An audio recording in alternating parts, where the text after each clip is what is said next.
la responsabilidad, si se quiere, del arquitecto o el urbanista, socialmente se traslada y tiene un impacto mucho mayor que la del médico a veces. Porque urbanísticamente, fíjense Mar del Plata. A ver, son todas importantes, porque el médico también hace política social, medicina, ¿no? De medicina. Por ejemplo, no existe el Chagas Massa, evidentemente que es algo que se puede desparramar. Ahora, si uno, ¿saben lo que pasa? Es que uno no está acostumbrado a ver el ejercicio de las profesiones y las responsabilidades con visión de futuro. Y ahí me salió el político de adentro, ¿no? Con visión de futuro. Y la visión de futuro tiene que ver en proyectar las profesiones y las ciudades y el ejercicio y el hábitat por más de 10 años. No puede uno proyectar a 10 años, tiene que proyectar a 30, 40 años. Y en ese proyectar a 30, 40 años no es lo mismo, científicamente comprobado, clavar un edificio en la costa de 40 pisos que clavarlo a 20 kilómetros adentro de la ciudad, porque el impacto va a ser distinto. Les decía, estuve en una charla de CONICET, porque estamos haciendo si Dios quiere, el 30 de noviembre voy a ser presidente del Colegio Magistrado de Provincia también. Y estamos haciendo un convenio con CONICET donde están haciendo en Mar Chiquita un estudio de impacto ambiental analizando hormigas. ¿Sí? Hormigas. Un modelo ajustan herramientas en base a las hormigas y ven y determinan cómo se altera el ecosistema en base a eso, porque las hormigas trabajan en comunidad más o menos como los seres humanos, al igual que las abejas, ¿vieron? Entonces nosotros somos un poco menos trabajadores, me parece, que las hormigas y que las abejas, pero más allá de eso, el modelo sirve para proyectarlo y replicarlo a nivel de impacto ambiental. ¿Cómo puede impactar ambientalmente un edificio en un lugar de casas residenciales? Bueno, ¿se da cuenta? Entonces, cambió todo. Y ahora, es más, hasta las plazas cambiaron. Si hasta dejaron construir 2 edificios pegados a las plazas, ahí en la Plaza Güemes. ¿Lo vieron? Entonces, eso genera impacto ambiental. ¿Está bien? ¿Está mal? Bueno, que lo tendrán que decir los científicos. ¿Y saben qué? No estamos acostumbrados a ver que los arquitectos son científicos, que los abogados son científicos, que los médicos son científicos. Es decir, solamente dejamos reservado el espacio de la ciencia, pareciera ser a los que hacen números o tiene que ver por el microscopio. Y la ciencia es todo lo que hace uno en la actividad humana. Entonces, fíjense, ¿por qué pasa esta desregulación normativa en el sentido de díscolo, ¿no? No de regulación, porque está regulado hasta el moño que hay que ponerse cuando hay que ir a la fiesta del Paseo Valdre o lo que sea, ¿no? Fíjense que debería existir, eso lo tienen que hacer los colegios.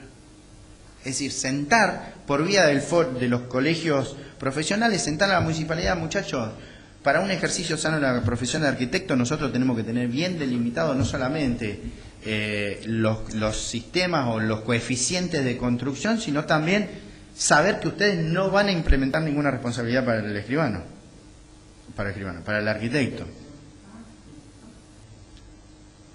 ¿Sí? ¿Se entiende? Es decir, eso es hacer. ¿Por qué? Porque así mejoramos todo. Porque si no, ¿qué fomenta?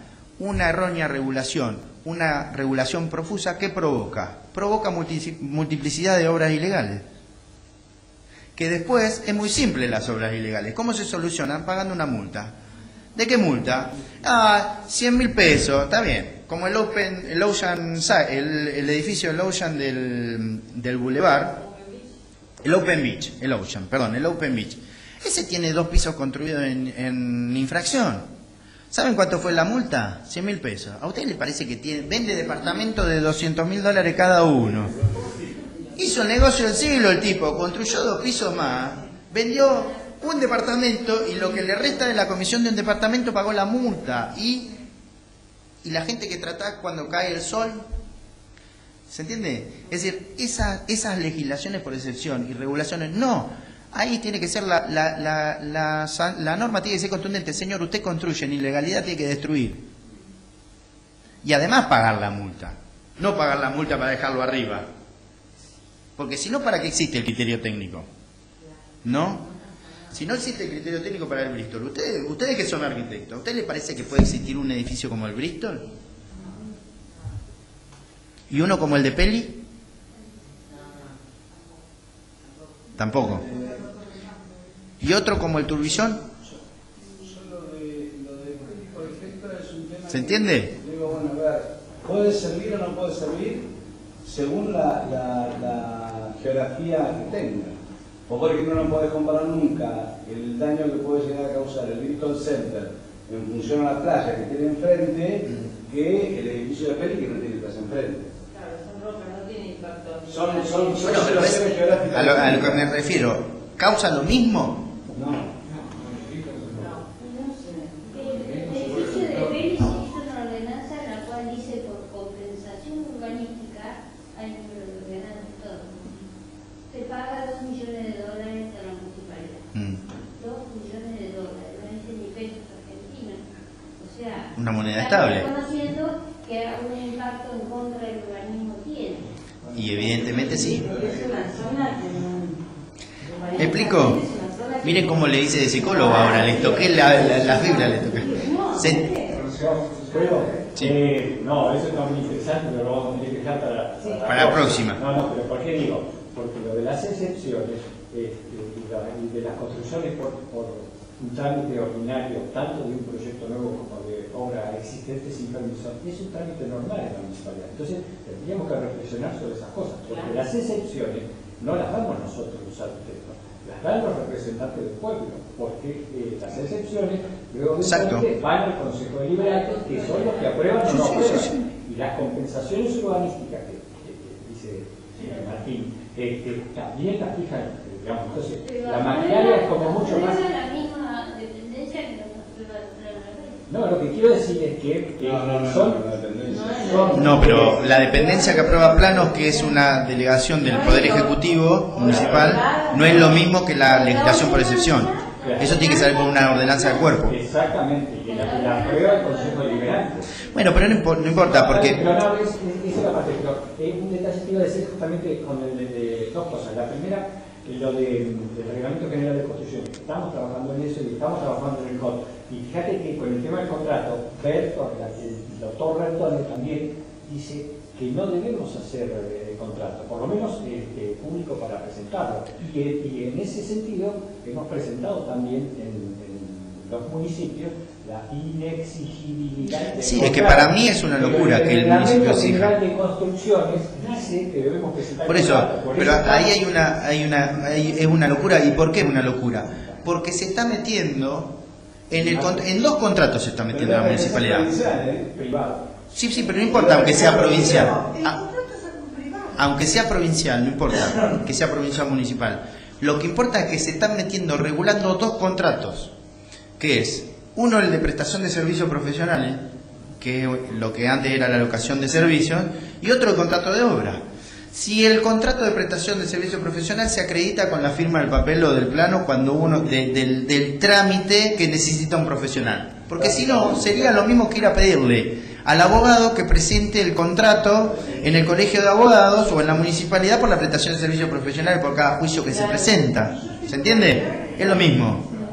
Bien, pero yo te quería consultar, perdón, Sí. en esto de la escalera de los poderes. Las provincias tienen constituciones preexistentes a la nacional, por lo cual la valoración de esa cosa... Ustedes siempre se tienen que fijar en el artículo 31 de la Constitución. Ahí es donde está la fuente de poder. Bien. La consulta concreta es entonces, de pronto, todo eso que tiene que ver con la provincia, Sí. está, es la pregunta justamente, sobre el tema de lo que sería el código. Digamos, está la Constitución, el código, las provincias, pero como las provincias son preexistentes, la pregunta es, lo nuestro, que tiene que ver con el decreto reglamentario y donde se fijan las labores profesionales, ¿qué rango tiene dentro de todo eso? Bueno, por eso, existe en el derecho constitucional existe el derecho constitucional federal, que es derecho público, ¿no? Derecho público federal, derecho público estadual, provincial y derecho público municipal. Cada uno tiene materia de alcance y jurisdicción distintas que a veces se confluyen y a veces que son inconstitucionales. Si la nación no tiene ninguna ley de arquitectura en el sentido del ejercicio de la arquitectura. Lo que establece es una norma civil de indemnización para las profesiones liberales, no dice arquitectos. Para todas las profesiones es una norma igualitaria. ¿Por qué? Porque la ley tiene que tener una norma general de alcance general. Si no, sería inconstitucional. Salvo que regule cuestiones igualitarias dentro de la profesión. Pero la ley no dice que para ser arquitecto tiene que tener tal o cual cosa. Es decir, la nación no regula nada en cuanto al ejercicio profesional del arquitecto.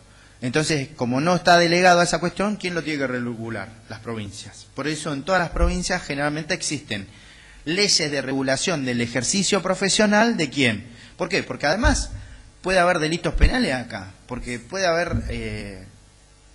yo creo que en el caso del arquitecto o del ingeniero se da igual que en el caso del abogado o del médico. Puede haber un ejercicio ilegal de la profesión.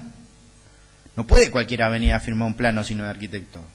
Por más que diga que es arquitecto y lo firma, o como el ingeniero trucho, ¿se acuerdan? Como Bloomberg, que era un ingeniero trucho, que le decían ingeniero y era trucho, bueno, pero ha pasado miles de veces. Para eso existe el ejercicio ilegal de la profesión como delito. Eso es un delito penal. Está sancionado justamente porque está un interés de la norma en que haya un profesional en serio que cumpla con los requisitos académicos en serio del ejercicio profesional. Pero si ustedes van a buscar una norma o una ley nacional de arquitectos, no hay. No hay. Sería buenísimo que existiera. Sería buenísimo que existiera una ley nacional donde se establecen todas las responsabilidades. Chau Pinela, dejamos reservada a la provincia la colegiación, como está la ley 10.405, como la 10.405 que establece el órgano, el Consejo Superior, cuándo se aplican las sanciones, las exclusiones, a dónde se puede recurrir y todas esas cosas que son las que hacen los colegios profesionales. Depende cómo sea la actuación. Lo mismo pasa con la abogacía. Lo que hace la nación es dictar como currícula educativa qué necesitan las universidades nacionales, porque solamente son universidades nacionales, tienen que, incluso si fuesen provinciales, tienen que responder al modelo de universidad nacional.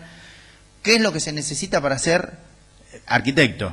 Es decir, que no sé, ¿cuántas materias tienen ustedes? ¿Con cuántas se reciben? ¿32, 40? 36, bueno, la que fuese. Eso va variando con el tiempo de acuerdo a la actualización de la currícula. Pero después no hay ninguna norma que diga cuál es la responsabilidad de ustedes. Con lo cual, la responsabilidad se rige por la responsabilidad genérica civil de todas las profesiones, 1768. Miren lo importante que es la responsabilidad liberal, y hay un solo artículo. ¿Sí? Y la responsabilidad del Estado está excluida directamente acá. Con lo cual, si son arquitectos que trabajan para el Estado, no se le aplica esta ley, sino que se le aplica la ley de responsabilidad de los funcionarios públicos. Si son funcionarios públicos, además. Con lo cual, fíjense que queda todo, el exceso de jurisdicción queda reservado a las provincias. Con lo cual, si la provincia dice, debe tal y tal cosa, ahí aparece lo que él denomina acá la deontología, es la regulación de los deberes y funciones, derechos y obligaciones de la práctica profesional. Esa es la deontología de cualquier ciencia. Cuando pasa eso, ahí se corre el riesgo, como hace el decreto, de decir, la responsabilidad del director ejecutivo es la del constructor. Y ustedes cuando se ponen a analizar, dicen, esto es una locura. Esto es una locura. Pues bien, a mí me parece que si hay algo que tiene razón Bertone en algo de esto es que si lo que pretende la ley es equiparar las responsabilidades, usted no puede regular por encima del Código Civil. Lo que sí puede es reglamentar. Lo que podría hacer el decreto ley, por ejemplo, decir, bueno, el director ejecutivo se encarga de hacer esto, esto y esto y esto y esto. No decir que tiene la misma responsabilidad. Ahí está regulando inconstitucionalmente una facultad, una responsabilidad que no tiene facultad para regular la provincia. ¿Se entiende? Exacto. Sí puede regular la incumbencia de la provincia, pero no la responsabilidad por el incumplimiento de esa incumbencia. ¿Por qué? Porque esto está delegado acá. ¿Está claro? Con lo cual, si a mí me atacaran o hicieran un juicio y tengo que defender un arquitecto, lo primero que planteo, no, si usted me quiere aplicar esa norma es inconstitucional porque regula por encima del Código Civil y esa es materia delegada. Distinto es que diga lo que tengo que hacer. ¿Por qué? Porque en el ejercicio profesional para hacer una línea divisoria de agua está bien que diga, mire, el proyectista hace esto y llega hasta acá.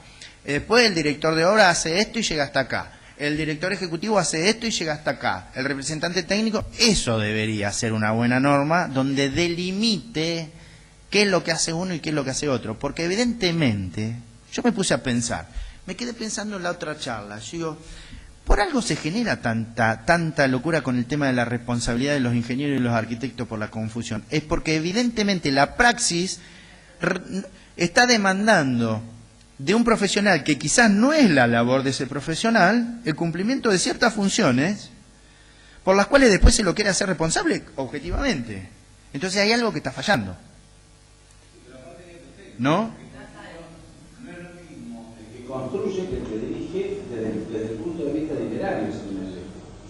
Ya Porque sé, vos decís, el que pero construyó mal la cosa, pero yo lo entiendo. Para construir la cosa. Pero yo lo entiendo eso, pero mire, pero fíjense si usted tiene una pyme de directores asesores en obra y ejecutores en obra. ¿No cobra dinero también? Tiene una empresa especializada en eso. Es como una empresa de outsourcing. A ver, de lo que estamos hablando en todos estos temas de subcontratación y toda esta cosa es outsourcing. Es que un tercero hace la obra por alguien o realiza el servicio por alguien que se lo demanda. Lo debería hacer él, pero lo hace otro, el subcontratista. Ahora, imagínense que tengamos una empresa que nos dedicamos, somos un grupo de arquitectos, nos conglomeramos, formamos una sociedad corporativa en donde, ¿cómo se va a llamar la sociedad? Outsourcing Directors and Officers. Entonces, ¿qué se dedican? A prestar servicios profesionales de qué? De director de obra. ¿No cobras? ¿Pero me explico? Es decir, el criterio no está en la diferenciación del emprendimiento. Está bien. Sí, eso lo entiendo, pero yo lo que te estoy yendo al punto es que no siempre lo dinerario es factor de diferenciación. Por eso digo lo de la coerción. No siempre el factor dinerario, porque todos trabajamos para algo, para vivir. No lo hacemos por filantropía. ¿Se entiende?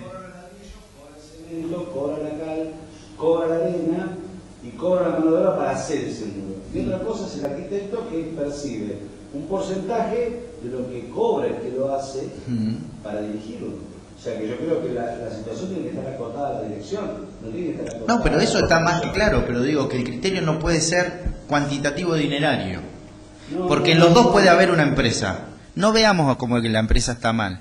El tema es, objetivamente, si está bien que imputemos responsabilidad objetiva a uno y a otro. Ahí es donde está la discusión. Y el camino de lo que ustedes proponen es que al director de obra no tiene manera de que se le asimile objetivamente la responsabilidad como al constructor.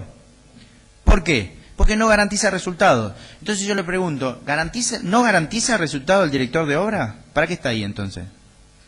¿Para qué está el director de obra? Para verificar que se ejecute fielmente el proyecto. ¿Para qué? O sea que forma parte de ese resultado. ¿No? ¿Se dan cuenta? Fíjense cómo ese criterio es el que se sigue en el caso de la obra ruinosa. Porque les dice que ustedes también son responsables objetivamente. Pero no para el caso de la responsabilidad individual. Con lo cual pareciera ser que si es una obra que no amenaza ruina, la responsabilidad sigue siendo subjetiva, pero si amenaza ruina objetiva, ¿cuál es el criterio? Porque en uno, si hacen lo mismo o no, o el director de obra de la obra que amenaza ruina no es el mismo que el que tuvo vicios aparentes. Es el mismo, la actividad es la misma, ¿no? Debería ser regularmente debería ser la misma. Entonces, ¿cuál es lo que diferencia? La gravedad del daño. Evidentemente, la gravedad del daño es lo que provoca que responda igual que el... ¿Me explico cuál es la lógica de la norma? Si no, no aparece seccionar la función. ¿Cómo puede ser que el proyectista, que es un profesional liberal, que por un artículo responde subjetivamente, cuando llega la obra ruinosa responde objetivamente? Como obligación concurrente, lo leímos hoy, ¿no? ¿Se entiende? Y yo digo, ese proyectista, ¿qué hizo de diferente allá y acá? No hizo nada de diferente. No hizo nada de diferente. Pero parecía ser que la gravedad de la obra o la gravedad del daño o la gravedad de la disfunción de la obra es lo que provoca que también deba responder, porque él participó en ese resultado insatisfecho. ¿Está? No se cuestiona que su obligación quizá no sea de medios, pero acá objetivamente la ley le imputa la responsabilidad. Y después, una vez que te la imputa la ley a la responsabilidad, tiene que sacártela de encima. Porque pareciera ser que acá no está en tela de juicio, no está en tela de juicio tu ejercicio profesional, sino que está en tela de juicio el daño causado por la obra ruinosa o impropia para su destino.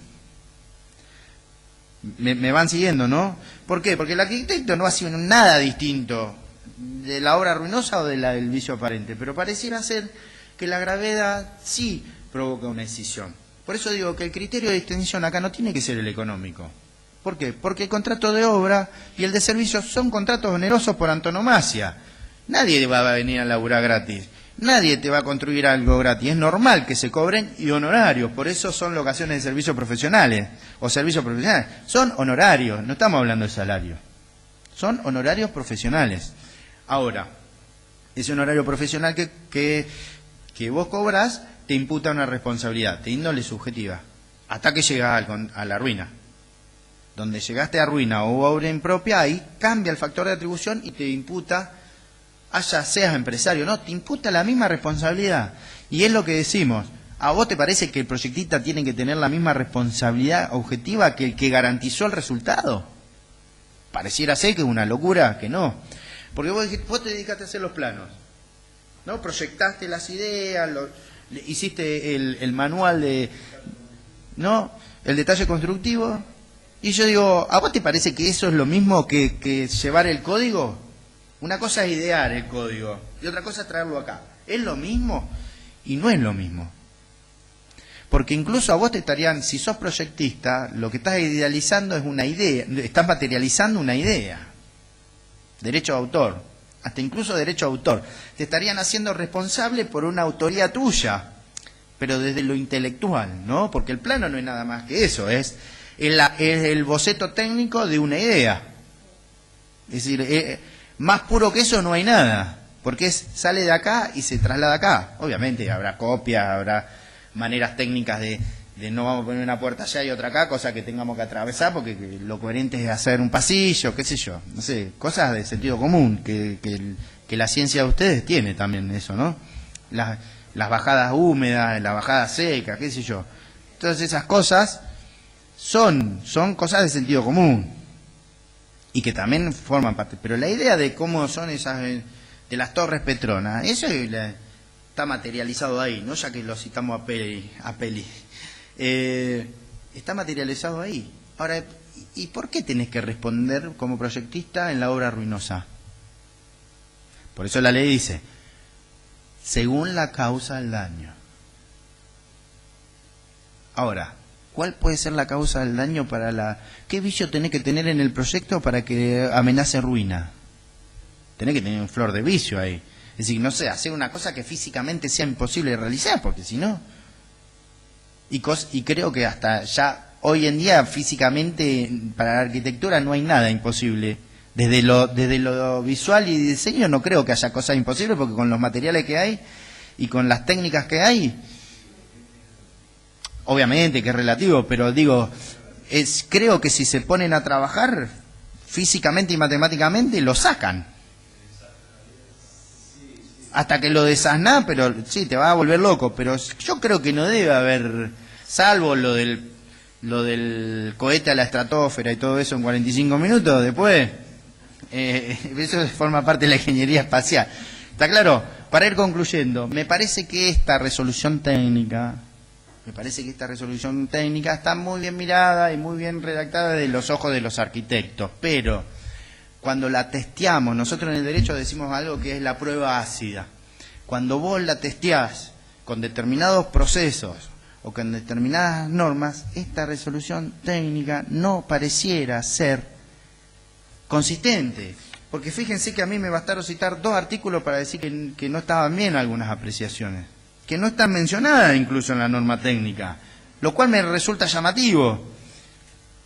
Que no la mencione a la norma cuando habla sobre la regulación, sí menciona lo de la existencia del defensa consumidor, que lo marqué, pero no menciona el 1277, que es una fuente expansiva de responsabilidad administrativa, pero no dice qué clase de norma administrativa.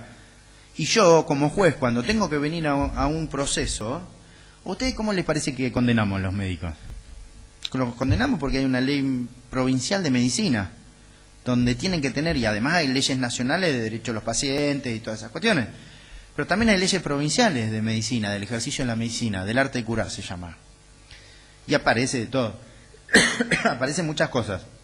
Entonces cuando pasa eso, uno va a la norma provincial y le dice, a ver, che, este flaco que hizo, y sí, la verdad que sí, le dejó una venda adentro el bestia, una tijera, se le quebró el bisturí y le dejó clavado. Pasa, pasa en TNT, pasa en la vida real. Y después viene la mala praxis. Y esa mala praxis uno la ve conforme al cumplimiento de las normas de los derechos del paciente, de la salud y la norma provincial. Con lo cual acá me parece que, más allá de que el criterio general sea el de la responsabilidad profesional subjetiva y que excepcionalmente en los casos de ruina se responda objetivamente o se extienda concurrentemente la responsabilidad, porque la extensión es objetiva, la extensión dice la ley que es objetiva. A mí me preocupa el 1277, ese sí es delicado, porque dice, y además deben observar todas las disposiciones administrativas. Ajá, ¿cuáles son todas las disposiciones administrativas? ¿La del municipio de Salta o la del municipio de la provincia de Buenos Aires? La del municipio de la provincia de Buenos Aires. Dentro del municipio de la provincia de Buenos Aires, ¿cuál? ¿El de Tigre o el de Mar Chiquita? ¿Se entiende? Hay más de 125 partidos en la provincia de Buenos Aires. Imagínense si ustedes se tienen que conocer, son arquitectos de la provincia de Buenos Aires, se tienen que conocer la disposición administrativa de 125 partidos. ¿Me explico? Creo que esa extensión de responsabilidad es peligrosa. Es peligrosa porque al decir bajo el parangón de observar las demás disposiciones administrativas se nos cuela. El decreto provincial del ejercicio de la arquitectura, se descuelgan las normas municipales, pero además, ¿qué otra cosa se descuelgan? Las normas que dicta el Consejo Profesional de Arquitectos, porque son normas administrativas. Ojo con eso, ¿eh? Ojo con esas disposiciones, con el afán reglamentador, porque uno cuando lo pone acá después... El código este, y mire si será perfectible, que tiene la ley 26.994 y después la 27.077. Sí, va a haber más todavía, seguramente. Sí, porque hay muchas normas que están mal redactadas. Y ahora tienen que empezar... Sí, primero hay que aplicarlo. Porque lo que nosotros tenemos que aplicar primero es una norma de derecho transitorio. Nosotros tenemos un conflicto de leyes en el tiempo, se llama. ¿Sí? Tenemos un código viejo y tenemos un código nuevo. Bueno, ¿cómo aplicamos para resolver? Bueno, hay una fecha de corte, entonces nosotros nos manejamos con principio en aplicación inmediata de la ley, principio que la ley aplicable inmediatamente no se puede hacer retroactiva, y después del principio de ultraactividad porque puede haber algunas normas que se mantengan del código derogado. ¿Se entiende? No es fácil. Entonces hay diversas normas, por ejemplo los plazos de prescripción. Hay una norma que habla sobre los plazos de prescripción y cómo se cuentan los plazos de prescripción. Y hay otro que es el 7, cómo se cómo se aplica la ley. Entonces, por ejemplo, si ustedes cometen una sanción ahora, un incumplimiento ahora, profesional, van a ser juzgados por esta ley. Pero si ustedes el incumplimiento lo hicieron antes del 1 de agosto del 2015, lo vamos a revisar con el código viejo. ¿Está? Y eso es labor nuestra, es labor de los jueces ver qué norma... ¿Cómo? Sí. A ver, los que hicieron el código no son unos caídos de catre, ¿eh? Es la creme de la doctrina autoral.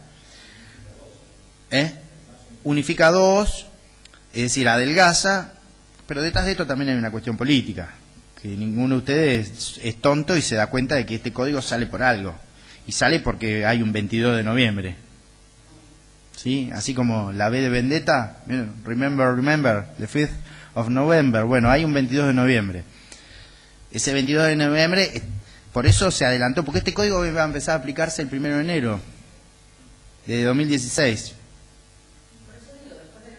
Por eso salió la ley 27.077 que dice que se aplica al 1 de agosto.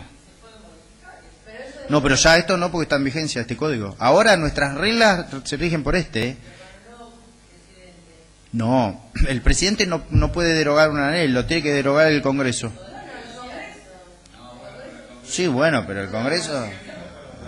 No, pero no es fácil sacar un código. ¿Saben cuántos proyectos de unificación hubo antes que este? 15.